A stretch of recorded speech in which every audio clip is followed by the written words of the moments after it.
Magandang gabi, mga kabede, saan man kayo sa mundo.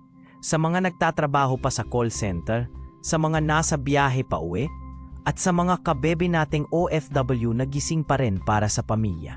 Salamat sa inyong pagtutok sa ating tahanan ng mga kwento ng pag-ibig. Alam nyo ba, ang buhay parang isang napakagandang bulaklak minsan. Ang bawat talulot, may kakaibang kulay at bango. Nakikita mo, hinahangaan mo, gustong-gusto mong hawakan at ingatan. Pero minsan, ang pinakamagandang bulaklak, hindi pala para sa iyo. Hindi mo pwedeng kitasin, hindi mo pwedeng angkinin, kasi may nagmamay-ari na. O kaya naman, hindi lang talaga nakalaan na maging sa iyo. Masakit, di ba? Ang daming ganyang sitwasyon sa pag-ibig, mga kabebe. Yung mga bagay na akala mo sa iyo na, pero bigla kang babanggain ng katotohanan. Yung mga dapat sana, pero hindi na pwede, na yung gabi. May isang kabebe tayo na may dalang ganyang bigat. Isang lihim na matagal lang kinikimkim, na ngayong gabi, kailangan ng ilabas. Pakinggan natin ang kanyang kwento.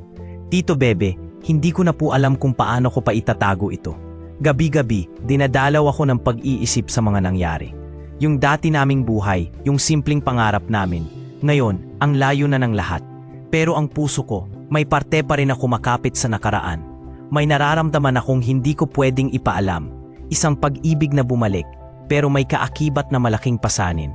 Pasanin na hindi ko pwedeng ibaba dahil may ibang nakasalalay. Masakit, Tito Bebe.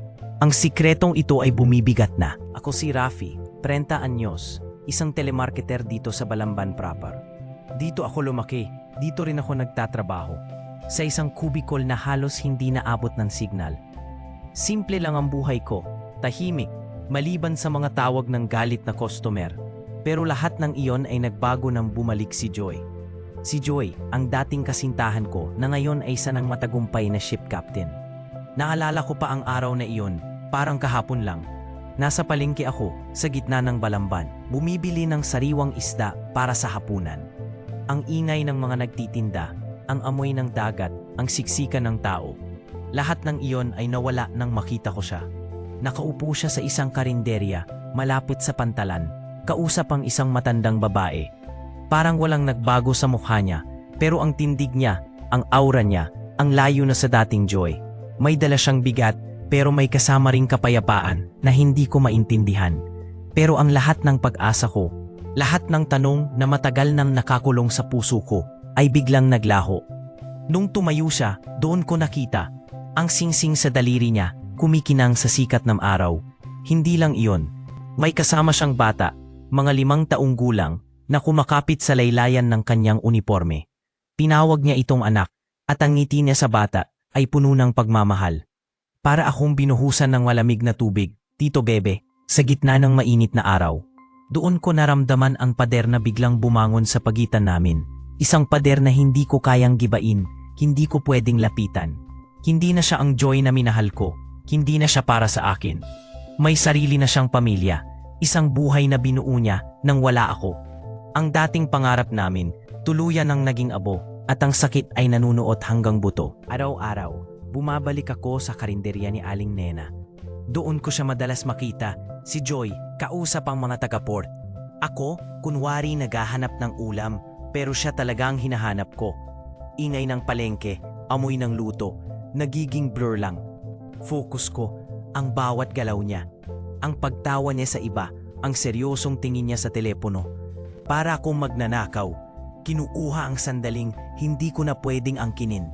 Minsan, nagkakasalubong kami sa pila o sabay kumukuha ng tubig. Bawat pagdikit ng balat, kahit hindi sinasadya, nagpapabilis ng tibok ng puso ko. Ang excuse me o salamat ay may nakatagong kahulugan. Hirap magkunwari na ordinaryo lang ang lahat. Pero hindi ordinaryo ang makita ang dating mundo mo na may bago ng may-ari. Isang beses, inaabot ko sa kanya ang baso ng tubig na nahulog niya.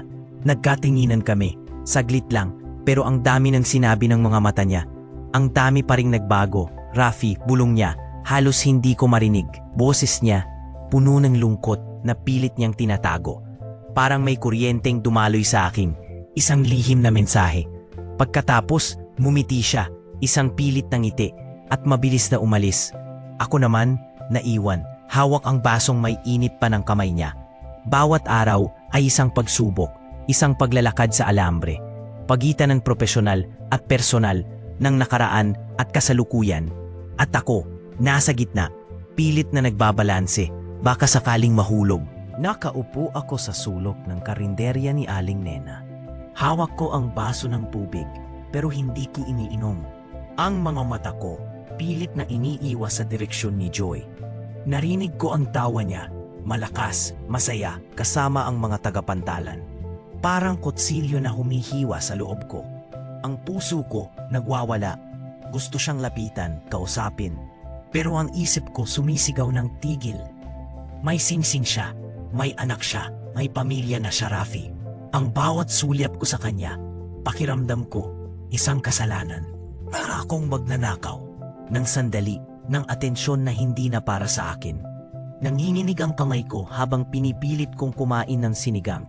Ang init ng sabaw, hindi ko maramdaman. Ang ingay ng palengke, ang usapan ng mga tao, lahat ay nagiging banta. Baka may mapakita, baka may makapansin sa matagal kong pagtitig. Ang mga mata ng matatandang nakaupo sa kabilang mesa, pakiramdam ko, nakatutok sa akin. Nagpapanggap akong abala sa telepono, pero ang peripheral vision ko nakabantay pa rin sa kanya. Ang takot na mahuli, na mabasa ang nasa isip ko, ay kumakain sa akin. Hindi ito tama, hindi ito dapat. Pero ang pagnanasa ko sa kanya, mas malakas pa sa konsensya ko. Para akong naglalakad sa alambre, Tito Bebe, sa pagitan ng gusto at dapat. At sa bawat hakbang, nararamdaman ko ang init ng apoy sa ilalim. Joy stood up from her table. Palapit siya sa akin, papalabas ang karinderya. Nagtagpo ang mga mata namin. Ngumiti siya, isang maliit na ngiti na dati para lang sa akin. Rafi, mahina niyang sabi. Ang pangalan ko mula sa labi niya, parang musika. Gusto kong tumayo, yakapin siya, sabihin lahat ng nasa loob ko. Pero nakita ko ulit ang singsing, kumikinang sa ilaw ng bombilya sa kisame. Ang bata, nasa labas na, naghihintay sa kanya. Joy, sagot ko, halos pabulong. Ang lalamunan ko, parang may nakabara. Kumusta ka? Tanong niya, pero ang tingin niya, malalim. Parang naghahanap ng sagot na hindi ko kayang ibigay. Okay lang, sabi ko, pilit nang umingiti, isang kasinungalingan. Bakit hindi tayo, Joy? Bakit hindi tayo ang nagkaroon ng ganyang pamilya? Tumango lang siya at dahan-dahang lumakad palayo. Ang bawat hakbang niya parang humihila sa akin palubog. Ang almost na iyon, mas masakit pa sa tuluyang paglisan. Naiwan akong nakaupo, basang-basa ng pawis at pilit na pinipigilan ng luha. Naiwan akong nakaupo sa plastik na upuan ng farinderya. Ang init ng araw dumidiin sa balat ko. Pilit kong pinipigilan ng luha, pero ang lalamunan ko parang may nakabara. Ang ingay ng palengke unti-unting bumalik sa pandinig ko. Ang isip ko nakakulong pa rin sa ngiti ni Joy, sa singsing, sa batang tinawag niyang anak. Ang sakit parang sariwang sugat na dinidiligan ng asin. Paano niya nagawang magpatuloy nang wala ako? Bigla akong napalingon sa gilid. Dalawang matandang tindera ng gulay, nagkukwentuhan. Hindi nila ako napansin, abala sa pagtimbang ng kamatis. Ang layo na talaga ng narating ni Joy. Mula sa pagtitinda ng isda na yung kapitana ng barko. Parang bumuhos ang malamig na tubig sa akin. Ang bawat salita, parang martilyo na humahampas sa puso ko. Kapitan ng barko. Isang mundo na hindi ko kayang abutin, isang buhay na hindi ko kayang ibigay. Doon ko naramdaman ulit ang pader. Mas mataas, mas matibay, mas malinaw. Hindi na lang singsing at bata ang pumapagitan sa amin, kundi ang buong mundo na binuo niya, na wala ako.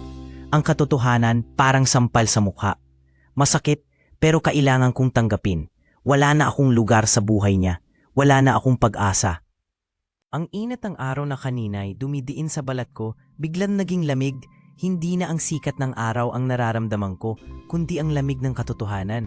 Ang dating sigla ng palengke, ang ingay ng mga nagtitinda, parang naging malayo na lang na bulong. Bawat tawag ng tindera, bawat tawa ng bata, hindi na umaabot sa akin. Para akong nababalutan ng isang hindi nakikitang pader na ako mismo ang kailangang itayo para sa kanya, para sa pamilya niya. Ang bigat ng desisyon dumagan sa dibdib ko, mas mabigat pa sa anumang pinasan ko. Hindi ito tungkol sa sakit na nararamdaman ko, kundi sa kapayapaan na nakita ko sa mga mata niya. Ang kapayapaan na hindi ko kayang sirain, ang pagmamahal na hindi ko kayang agawin. Kahit gaano kasakit, kahit gaano kahirap, kailangan kong lumayo. Kailangan kong tanggapin na tapos na ang lahat. Ang mga pangarap namin, naiwan na sa nakaraan, naglaho na parang usok. Ang amoy ng sariwang isda, ang amoy ng dagat, lahat ay naging mapait sa dila ko. Ang bawat hininga, parang may tinik sa lalamunan, hirap na hirap akong lumunok. Dito sa plastik na upuan ng karinderya, sa gitna ng lahat ng ingay, naramdaman ko ang pinakamalalim na katahimikan. Ang katahimikan ng isang puso na nagpapalaya, ang katahimikan ng isang pag-ibig na kailangang isakripisyo. Para sa ikabubuti ng iba, para sa ikabubuti niya, kahit ang kapalit ay ang pagdurog ng sarili kong puso. Walang ibang paraan.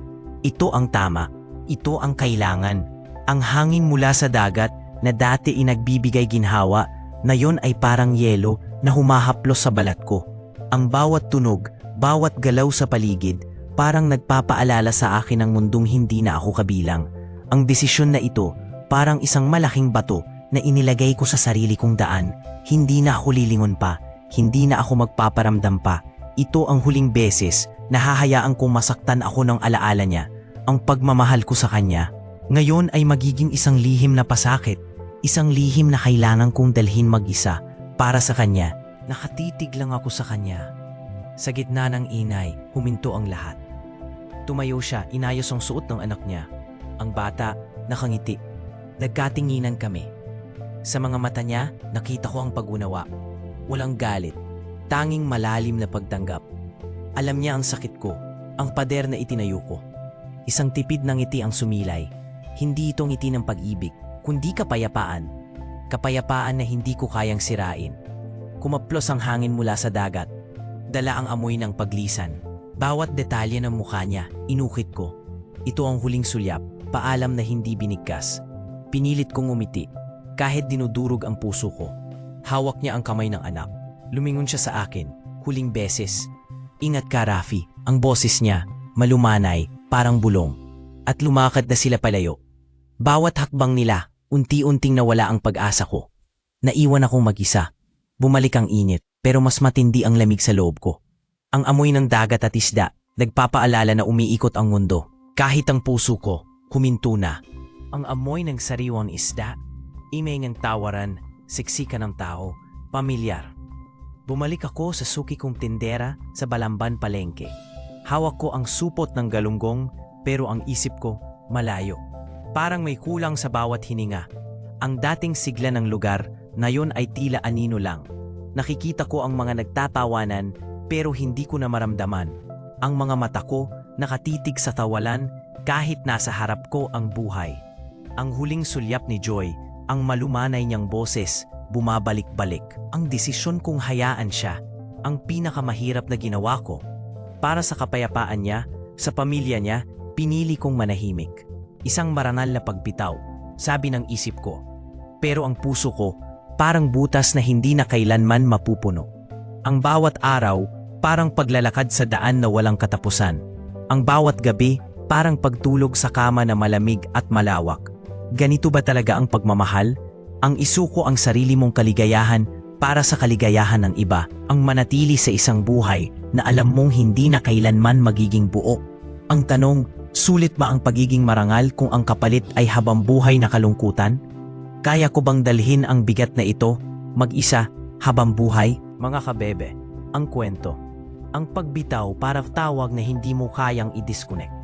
Sa telemarketing, hindi lahat ng linya pwedeng i-hold forever. Minsan, kailangan mong ibaba ang telepono.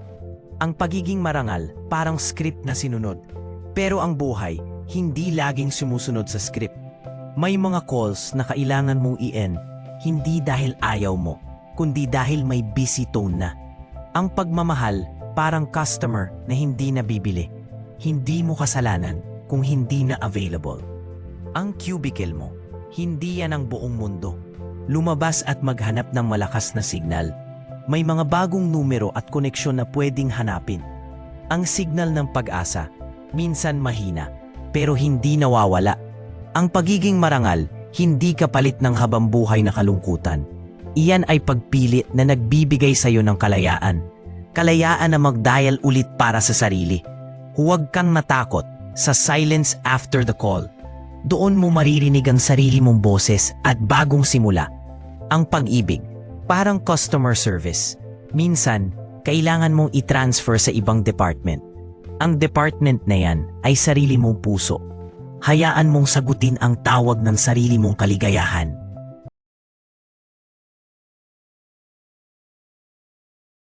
And that's our story for today, mga kabebe. Salamat sa pagbahagi ng inyong damdamin at pagpapaubaya ng inyong oras sa akin. Napakalaking karangalan ang maging konfidante ninyo. Bago tayo magpaalam, mga mahal, mayroon akong gustong iwanan sa inyong puso. Ito ay mula sa isang quote ni Marie Curie, isa sa pinakamahusay na siyentista sa mundo. Nothing in life is to be feared, it is only to be understood. Mga kabebe, huwag kang matakot sa nararamdaman mo. Huwag kang matakot sumubok. Huwag matakot umibig. Ang takot ay nagmumula lang sa hindi natin pag-intindi sa sitwasyon. Mag-isip ka, magnilay, at intindihin mo ang iyong puso. Hindi ka nag-iisa sa laban na yan. Sana ay naging liwanag ako sa inyong gabi. Kung na-inspire kayo sa kwento o sa ating tsikahan, pakishare naman ito sa inyong friends at sa inyong mga social media. Baka mayroon din silang kailangan makarinig nito. At para laging updated sa ating mga kwentuhan at payo, i-click nyo na ang bell icon kasama ng subscribe button para hindi kayo maiwan sa ating next late night session. At syempre, mag-comment na rin kayo sa ibaba. Anong quote ang nagbibigay lakas sa inyo? Maraming salamat muli sa inyong pagmamahal at suporta, mga kabebe. Tandaan, ang pagmamahal ay hindi dapat takutan. Dapat itong intindihin at tanggapin. Hanggang sa muli nating pagkikita. Tito Bebe sends his warmest hugs. Good night and take care always.